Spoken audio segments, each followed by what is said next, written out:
Hello दोस्तों, तो अभी हम लोग डिस्कस करेंगे ऑपरेटर ओवरलोडिंग। ऑपरेटर ओवरलोडिंग क्या होता है, उसका सिंटैक्स जानेंगे, उसके बारे में कुछ पॉइंट जानेंगे और कौन कौन से ऑपरेटर को आप ओवरलोड नहीं कर सकते हैं वो जानेंगे, और फिनिट फंक्शन के जरिए भी आप कौन सा ऑपरेटर को ओवरलोड नहीं कर सकते हैं वो सब जानेंगे। ओके गाइस, तो ये थियोटिकल जो लेक्चर है ये बहुत ज़्यादा इंपॉर्टेंट होने वाला है, क्योंकि इसके बेसिस पे बहुत सारा क्वेश्चन पूछा जाता है और इससे रिलेटेड जो भी प्रोग्राम होता है, जैसे कि आप कम्प्लेक्स नंबर का, यूनिटी ऑपरेटर का, बाइनरी ऑपरेटर का ओवरलोडिंग, वो सब पूछा जाता है, तो ये कुछ ज़्यादा ही इंपॉर्टेंट हो जाता है, तो इसको थोड़ा सा सीरियसली लीजिएगा। तो चलिए ऑपरेटर ओवरलोडिंग क्या होता है वो सब समझते हैं पहले। ऑपरेटर ओवरलोडिंग मतलब क्या होता है? ऑपरेटर मतलब क्या होता है? आप प्लस माइनस गुना भाग वही सब समझते होंगे जो आप करते होंगे, मॉड्यूल ऑपरेटर, डिवाइड ऑपरेटर, वो सब ऑपरेटर होता है। ओवरलोडिंग मतलब क्या होता है? ओवरलोडिंग मतलब होता है कोई चीज़ को दबा के उसका मीनिंग चेंज कर देना। ओके, तो यहाँ पर ऑपरेटर ओवरलोडिंग मतलब क्या होता है? ऑपरेटर ओवरलोडिंग प्रोवाइड्स, जैसा डेफिनेशन लिखा गया वैसा ही रख लीजिएगा। ओके, ऑपरेटर ओवरलोडिंग प्रोवाइड्स, समझ तो लीजिए लेकिन रट लीजिएगा, क्योंकि आपको भाई में ये डिफिनीशन ही पूछा जाएगा तो रट लीजिएगा। Okay, operator overloading provides mechanism to give special meaning to an operator. Operator को एक स्पेशल मीनिंग प्रोवाइड करने का ये क्या है? तरीका है। क्या? Operator overloading provides mechanism to give special meaning to an operator so that they can behave in same way for derived data type as they behave for built in data type. इसका मतलब क्या हुआ?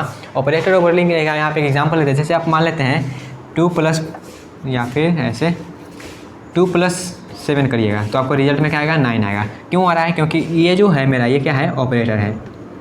Operator है, ये मेरा क्या है? Operator है। इस ऑपरेटर को पता है जो हमको इधर इंटीजर मिलेगा, इधर इंटीजर मिलेगा, तो हमको इंटीजर रिटर्न करके देना है। इधर हमको अगर मान लेते हैं फ्लोटिंग मिलना है, इधर फ्लोटिंग मिलना है, तो हमको फ्लोटिंग रिटर्न करके देना है। इस ऑपरेटर को ये मालूम है, इस ऑपरेटर को ओवरलोड कर दिया गया किसके लिए? बिल्ट इन डाटा टाइप के लिए, कि मेरा क्या है? ये इंटीजर है, इंटीजर है, ये भी मेरा क्या है? इंटीजर है। तो इंटीजर है तो मालूम है, लेकिन इधर मान लेते हैं कुछ और रहेगा, इधर कुछ और रहेगा, इधर जो भी रहेगा और उसको हम प्लस करेंगे तो यहाँ पे क्या आएगा पता कैसे चलेगा? ये अगर इंटीजर है, अगर बिल्ट इन डाटा टाइप नहीं है, इधर कुछ और है, इधर कुछ और है, तो कैसे पता चलेगा? वहाँ पे तो एरर आ जाएगा। ठीक है, जैसे आप पढ़ते होंगे क्या, स्ट्रिंग के केस में पढ़ते होंगे। स्ट्रिंग के केस में अगर आप मान लेते हैं इधर KKS और इधर प्लस CSE ऐसे कुछ करते होंगे, तो आपको क्या कॉन्केटेनेट करके आ जाता होगा? क्या KKS CSE करके रिजल्ट में आता होगा। तो यहाँ पर मीनिंग कैसे चेंज हो गया और यहाँ पर मीनिंग कैसे चेंज हो गया? यहाँ पे तो हमको 9 रिटर्न करके दे रहा है, यहाँ पे हमको स्ट्रिंग को ऐड करके दे रहा है, ये मीनिंग कैसे चेंज हो गया? तो ये ऑपरेटर ओवरलोडिंग का ये सब खेला है। यहाँ पे ऑपरेटर को ओवरलोडिंग ऐसे किया गया है कि अगर मेरा इधर ए स्ट्रिंग और इधर भी स्ट्रिंग आता है, तो हमको क्या करना है? दोनों को कॉन्केटेनेट कर देना है, वहाँ दोनों को ऐड जोड़ देना है, दोनों को जोड़ कर हमको क्या करना है? उसका रिजल्ट दे देना है। स्ट्रिंग के केस में अगर वही मेरा क्या है? इंटीजर का केस है, वही मेरा अगर इंटीजर का केस है 2+7 है, तो हमको उसको मालूम है ऐसे ओवरलोड किया गया है उसको। अगर इधर इंटीजर उधर इंटीजर है तो हमको एक इंटीजर रिटर्न करके देना है। तो सेम वे में हम क्या करेंगे? इसी ऑपरेटर को या फिर कोई और ऑपरेटर को हम ओवरलोड करेंगे ताकि वो उसका बिहेवियर चेंज हो जाए, उसको एक स्पेशल मीनिंग प्रोवाइड करेंगे ताकि वो बिहेव कर सके जैसा कि वो बिल्ट इन डाटा टाइप के लिए बिहेव करता है ना। जैसे बिल्ट इन डाटा टाइप कहने का मतलब इंटीजर, फ्लोट, कैरेक्टर, स्ट्रिंग, ये सब मेरा क्या है? बिल्ट इन डाटा टाइप है। तो जैसे कि बिहेव कर रहा है वो बिल्ट इन डाटा टाइप के लिए, सेम वे बिहेव कर सके वो यूजर डिफाइंड डाटा टाइप के लिए, या फिर जो आप क्लास के जैसे क्रिएट करते हैं किसके लिए? डिराइव्ड डाटा टाइप के लिए। जैसे आप क्लास मेरा क्या होता है? क्लास मेरा यूजर डिफाइंड डाटा टाइप है। आप ये स्ट्रक्चर में पढ़ते होंगे स्ट्रक्ट करके, तो स्ट्रक्चर भी मेरा क्या है? यह है यूजर डिफाइंड डाटा टाइप का है। यूनियन भी मेरा क्या है? यूजर डिफाइंड डाटा टाइप के लिए है। ठीक है, तो हम ये जो ऑपरेटर को, कोई भी ऑपरेटर को क्या करेंगे? ओवरलोड करेंगे ताकि वो बिहेव कर सके, सेम वे में बिहेव कर सके। किसके लिए? डिराइव्ड डाटा टाइप के लिए, जैसे कि वो बिहेव करता था किसके लिए? बिल्ट इन डाटा टाइप के लिए। जैसे इंटीजर के लिए बिहेव कर रहा है, 9 रिटर्न करके, स्ट्रिंग के लिए रिटर्न करके दे रहा है, दोनों को ऐड करके। और तो वैसे ही हमको क्या करेंगे? इसको मीनिंग प्रोवाइड करेंगे using operator overloading. Operator overloading के जरिए हम क्या करेंगे? उसको मीनिंग प्रोवाइड करेंगे ताकि वो अपना काम कर सके। क्या काम करना है उसको हम कोड करके बताएंगे। ओके, तो ये मतलब क्लियर हुआ ऑपरेटर ओवरलोडिंग का, ये एग्जांपल से क्लियर हुआ। इंटीजर आ रहा है तो इंटीजर दे रहा है, स्ट्रिंग दे रहे हैं तो दोनों को ऐड कर दे रहा है, तो ये सब क्या? ऑपरेटर ओवरलोडिंग है। जैसे आप पढ़ते होंगे क्या? सी इन और ऐसे करके दो देते होंगे, राइट शिफ्ट या फिर लेफ्ट शिफ्ट, उसके बाद सी आउट में ऐसे करके देते होंगे। तो ये सब क्या है? ऑपरेटर है। इस सब ऑपरेटर को क्या किया गया? ओवरलोड किया गया है और इसका मीनिंग यहाँ पे चेंज किया गया है। इस यहाँ पे अगर मान लेते हैं सी इन का मतलब क्या होता है? यहाँ पे किस ऑपरेटर का मतलब क्या है? इनपुट लेगा। सी आउट में मेरा क्या है, प्रिंट करके देगा। तो यहाँ पे इस ऑपरेटर को ओवरलोड कर गया है, जहाँ यहाँ पे अगर ऐसे होता है तो मेरा क्या है, इनपुट लेना है, अगर वैसे करना है तो हमको आउटपुट देना है। इसी सब ऑपरेटर को ओवरलोड करके किया गया है। एग्जाम में पूछा भी जाता है क्या, सी इन और सी आउट को हमको ओवरलोड करना है, मतलब ये लेफ्ट शिफ्ट और राइट शिफ्ट ऑपरेटर जो है इसको हमको ओवरलोड करना है। एग्जाम में पूछा भी जाता है ये सब चीज़ें, ठीक है। एग्जाम में ये भी पूछा जाता है असाइनमेंट ऑपरेटर को हम क्यों ओवरलोड नहीं कर सकते फ्रेंड फंक्शन जरिए। तो बहुत सारा क्वेश्चन यहाँ पे से बनता है, तो वन बाई वन सबको समझेंगे। तो इसका डेफिनेशन क्लियर हुआ, पहले इसका डेफिनेशन जान लीजिएगा, ठीक है। Operator overloading provides mechanism to give special meaning to an operator so that they can behave in same way for derived data type as they behave for built in data type. जैसे कि वो built in data type के लिए behave करता है, वैसे ही ये derived data type के लिए बिहेव कर सके, इसलिए हम क्या करते हैं, ऑपरेटर को स्पेशल मीनिंग प्रोवाइड करते हैं। ओके, तो ये क्लियर हुआ है, इसका डेफिनेशन क्लियर हुआ। तो अब इसका सिंटैक्स जान लेते हैं। इसका सिंटैक्स क्या है, यहाँ पे सबसे पहले हम ऑपरेटर लिखते हैं। ऑपरेटर ये मेरा क्या है, कीवर्ड है। ये मेरा क्या है, कीवर्ड है। ऑपरेटर मेरा क्या है, कीवर्ड है। उसके बाद ऑपरेटर का सिंबल देते हैं। सिंबल जैसे कि क्या हो सकता है, माइनस हो सकता है, प्लस हो सकता है, डिवाइड हो सकता है, जो भी हमको यहाँ पे देना हो उसका सिंबल यहाँ पे प्रोवाइड करेंगे। क्या, यहाँ पे इसका हम सिंबल प्रोवाइड करेंगे।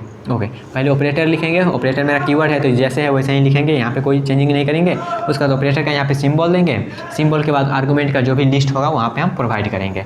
उसके बाद इसका कोड, यहाँ पे हम कोड का सेक्शन कोड पे देंगे, ठीक है। ये अगर हम क्लास के अंदर डिफाइन करना है तो ऐसे ही लिख देंगे। अगर क्लास के बाहर इसका हम डेफिनेशन प्रोवाइड करेंगे तो वही स्कोप रेजुलेशन लगा के बाहर में आप कर सकते हैं। ओके, लेकिन इसका सिंटैक्स मेरा क्या है, यही है। इसका सिंटैक्स मेरा क्या हुआ, ये हुआ।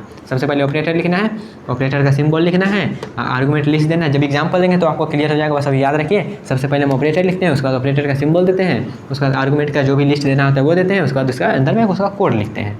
ओके, तो इस टाइप से इसका सिंटैक्स होता है। अब इसके बारे में कुछ पॉइंट है वो भी आपको याद रखना है, क्योंकि यहाँ पे ये सब पॉइंट का जरूरत पड़ेगा जब इसका हम कोड लिखेंगे। तो यहाँ पे सबसे पहला क्या है, operator overloading does not change the meaning of an operator.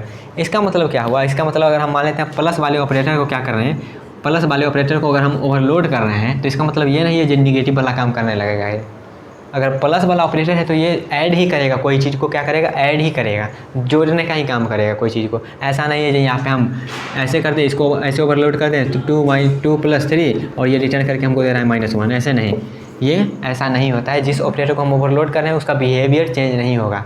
अगर प्लस करने वाला बिहेवियर है तो प्लस ही करेगा, जैसे यहाँ पे देखिए प्लस करने वाला बिहेवियर है तो ऐड ही कर रहे हैं। ऐसा नहीं जो दोनों को अलग अलग कर दे रहा है, वैसा कुछ नहीं कर रहा है, इसका मीनिंग चेंज नहीं हो रहा है। Operator overloading does not change the meaning of N operator. Operator overloading हम अगर यूज़ करते हैं तो वो ऑपरेटर का जो भी होता है वो मीनिंग चेंज नहीं करता है। उसके बाद क्या है, operator overloading achieve through special function. Operator overloading को अचीव करने के लिए एक स्पेशल फंक्शन होता है जिसको हम बोलते हैं ऑपरेटर फंक्शन। ये क्या है, मेरा ऑपरेटर फंक्शन है।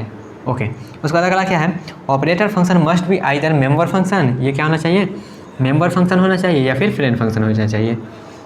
ऑपरेटर फंक्शन जो मेरा हुआ है वो मेरा या तो मेंबर फंक्शन हो सकता है क्लास का, या तो फ्रेंड फंक्शन होना चाहिए, ठीक है। दो चीज़ होना चाहिए, तो मेंबर फंक्शन और फ्रेंड फंक्शन। अब ये दोनों पर कुछ कंडीशन है। अगर मेंबर फंक्शन होगा तो क्या होगा, फ्रेंड फंक्शन क्या होगा, तो देखते हैं 1 by 1।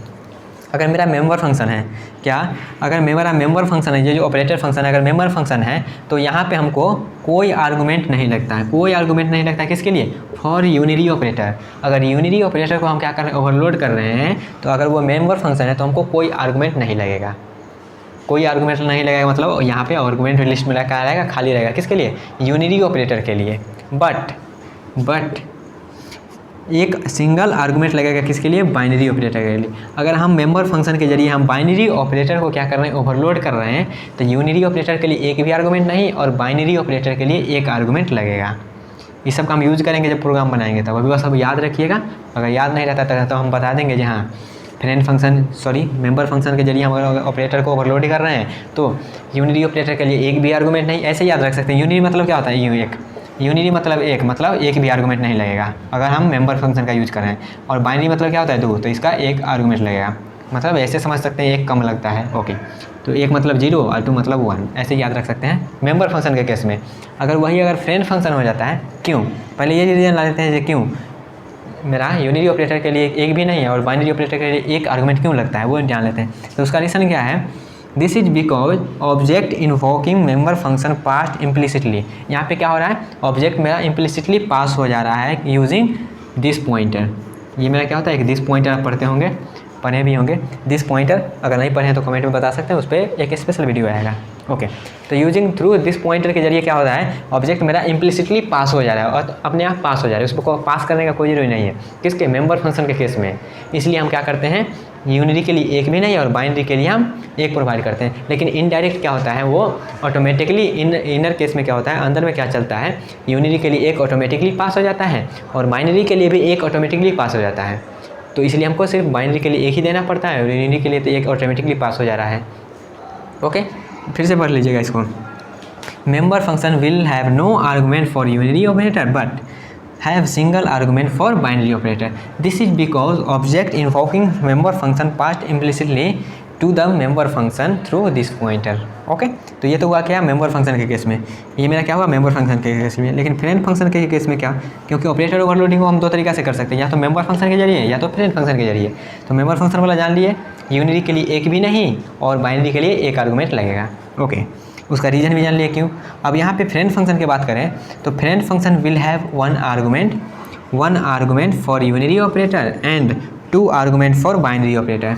यहाँ पे सिंपल चल रहा है, एक अगर यूनिटी को हम कर रहे हैं ओवरलोड तो एक आर्गुमेंट लगेगा और बाइनरी को कर रहे हैं तो 2 आर्गुमेंट लगेगा। यहाँ पे सिंपल काम चल रहा है। क्यों, अब यहाँ पर भी क्यों का आंसर क्या है, सो जस्ट बिकॉज ऑफ, यहाँ पे क्यों का आंसर क्या है, because friend function are non member function. आपको फ्रेंड फंक्शन वाले लेक्चर में बताए होंगे, फ्रेंड फंक्शन मेरा मेंबर फंक्शन नहीं होता है। तो मेंबर फंक्शन नहीं हो रहा है तो यहाँ पे इम्प्लिसिटली जो पास हो जा रहा था वो यहाँ पे पास नहीं होगा, इसलिए हमको यूनिटी के लिए एक और बाइनरी के लिए 2 आर्गूमेंट देना जरूरी हो जाता है। ओके और यहाँ पे अगर मेंबर फंक्शन नहीं है तो इसके अंदर मेरा क्या होगा, दिस पॉइंटर अवेलेबल नहीं होगा, क्योंकि दिस पॉइंटर सिर्फ मेंबर ऑपरेटर के लिए ही, मेंबर फंक्शन के लिए ही अवेलेबल रहता है। ओके तो इतना का समरी अभी तक हम बताएं तो क्या होता है, ऑपरेटर ओवरलोडिंग मेरा क्या है, मैकेनिज्म है ऑपरेटर को एक स्पेशल मीनिंग देने का जिससे बिहेव कर सके वो किसके लिए, डिराइव डेटा टाइप के लिए, जैसे कि बिहेव करता था वो बिल्ट इन डेटा टाइप के लिए। ठीक है इसका मतलब क्लियर हुआ। उसके बाद यहाँ पे इसका हम सिंटैक्स जाने, सिंटैक्स में जाने ऑपरेटर लिखाता है, यहाँ पे इसका सिंबल दिखते हैं, आर्गूमेंट लिख लेते हैं। आर्गूमेंट लिखने का है 2 कंडीशन है और 2 कंडीशन क्या है वो नीचे है। ऑपरेटर ओवरलोडिंग जब हम करते हैं तो उसका ऑपरेटर का मीनिंग चेंज नहीं होता है। उसके बाद क्या है, इसको अचीव करने के लिए 2 तरीका है, या तो मेंबर फंक्शन के जरिए या तो फ्रेंड फंक्शन के जरिए। अगर मेंबर फंक्शन के जरिए हम कर रहे हैं तो उसमें यूनिटी के लिए एक आर्गूमेंट भी नहीं लगेगा और बाइनरी के लिए एक आर्गूमेंट लगेगा। क्यों, क्योंकि वहाँ पे इम्प्लिसिटली क्या हो जा रहा है, फंक्शन इन्वोक्ड हो रहा है। ओके उसका अगर फ्रेंड फंक्शन के जरिए हम कर रहे हैं ऑपरेटर को ओवरलोड तो यूनिटी के लिए एक आर्गूमेंट और बाइनरी के लिए 2 आर्गूमेंट लगेगा। ओके इतना चीज़ रहा अभी तक का समरी। उसके बाद चलिए यहाँ पे आगे कुछ जानते हैं। कुछ ऐसा ऑपरेटर होता है जिसको हम ओवरलोड नहीं कर सकते हैं, कुछ ऐसे ऑपरेटर है जिसको हम ओवरलोड नहीं कर सकते, उसका भी लिस्ट जान लेते हैं। जैसे कि साइज ऑफ मेरा क्या है, ऑपरेटर है, साइज ऑफ फंक्शन नहीं है, साइज ऑफ मेरा क्या है, ऑपरेटर है। ठीक है साइज ऑफ ऑपरेटर क्या है, साइज ऑफ ऑपरेटर को भी हम ओवरलोड नहीं कर सकते हैं। उसके बाद मेंबरशिप ऑपरेटर, जो आप डॉट पढ़ते होंगे, डॉट लगा के आप एक्सेस करते होंगे, उसको बोलते हैं मेंबरशिप ऑपरेटर। तो मेंबरशिप ऑपरेटर को भी हम क्या कर सकते हैं, ओवरलोड नहीं कर सकते हैं। पॉइंटर टू मेंबर, स्टार लगा के जो आप पॉइंटर यूज़ करते होंगे उसको भी हम ओवरलोड नहीं कर सकते हैं। ओके स्कोप रेजुलेशन को भी हम यूज़ नहीं कर सकते, एक्सेस नहीं कर सकते, सॉरी ओवरलोड नहीं कर सकते। वो जो आप दो बंडा ऐसे करके लगाते होंगे ना, उसको फिर स्कोप रेजुलेशन बोलते हैं, उसको भी आप ओवरलोड नहीं कर सकते। उसके बाद कंडीशनल ऑपरेटर जैसे कि यहाँ पे वाट वाला सिंबल, उसके बाद कॉलन लगाते होंगे, उसको भी आप ओवरलोड नहीं कर सकते हैं। ओके तो कुछ ऐसे फंक्शन है जिसको हम ओवरलोड नहीं कर सकते हैं। अब कुछ ऐसे भी फंक्शन है जिसको हम फ्रेंड फंक्शन के जरिए ओवरलोड नहीं कर सकते हैं। कुछ ऐसे फंक्शन है जिसको हम फ्रेंड फंक्शन के जरिए ओवरलोड नहीं कर सकते हैं। तो यहाँ पे ये भी क्वेश्चन बनता है कि हम फ्रेंड फंक्शन के जरिए इस ऑपरेटर को हम क्यों ओवरलोड नहीं कर सकते हैं। ठीक है तो इसका क्वेश्चन का आंसर आप अगर आप एग्ज़ाम देने जा रहे हैं तो ये वाला आप देख के जाइएगा। ठीक है तो हम कौन कौन सा ऑपरेटर है जिसको हम फ्रेंड फंक्शन के जरिए ओवरलोड नहीं करेंगे। पहला है असाइनमेंट ऑपरेटर, उसका फंक्शन कॉल, वो जो आप ब्रैकेट ऐसे करके लगाते हैं इसको फंक्शन कॉल हो जाता है, इसको भी आप ओवरलोड नहीं कर सकते। उसका सब स्क्रिप्ट, आप ये जो बड़ा ब्रैकेट देते हैं इसको सब स्क्रिप्ट बोलते हैं, इसको भी ओवरलोड नहीं कर सकते। उसके बाद क्या है, क्लास मेंबर एक्सेस, जो एरे ऑपरेटर होता है इसको भी आप ओवरलोड नहीं कर सकते हैं। किसके जरिए, फ्रेंड फंक्शन के जरिए। तो ये कुछ लिस्ट हम यहाँ पे लिख दिए हैं, और भी बहुत सारा होता है लेकिन यहाँ पे हम कुछ लिख दिए हैं जो कि हम ये फंक्शन को तो हम ओवरलोड कर ही नहीं सकते इतना को, और इतना जो है इसको हम फ्रेंड फंक्शन के जरिए ओवरलोड नहीं कर सकते हैं। जो मेंबर फंक्शन है उसके जरिए हम ओवरलोड कर सकते हैं। ओके तो ये रहा क्या, ओवरऑल ऑपरेटर ओवरलोडिंग का थियोरिकल लेक्चर। अब यहाँ पे इसका बहुत सारा एग्जांपल भी होता है, तो एग्जांपल हम 1 by 1 अपने लैपटॉप में करके देखें। पहला एग्जांपल मेनली होता है यूनिटी ऑपरेटर को ओवरलोड करना, फिर बाइनरी ऑपरेटर को ओवरलोड करना, फिर कॉम्प्लेक्स नंबर को, उसके बाद कोई भी ऑपरेटर को हम जैसे सी इन सी आउट को इसको भी देख लेंगे। ओके तो बहुत सारा एग्जांपल यहाँ से निकलता है, 4-5 एग्जांपल तो हम ले ही लेंगे। ओके गाइज तो आई होप आपको ये ऑपरेटर ओवरलोडिंग का फंडा क्लियर हुआ होगा। तो क्लियर हुआ है गाइज, तो अच्छी बात है। नहीं तो एक बार और इसको रिपीट करके देख लीजिए, क्योंकि ये बहुत ज़्यादा इंपॉर्टेंट है, एग्ज़ाम में भी पूछा जाता है। ओके, और इसका बहुत सारा यूज भी है। ओके गाइस, तो आई थिंक आपको ये सब क्लियर हो ही गया होगा। अगर कहीं भी इससे रिलेटेड कोई भी डाउट है तो आप कमेंट में पूछ सकते हैं या फिर ग्रुप पे डीएम भी कर सकते हैं। ओके गाइस, तो मिलते हैं गाइस इसके प्रैक्टिकल वाला भी में। तब तक के लिए बाय बाय, टाटा, take care and all the best guys.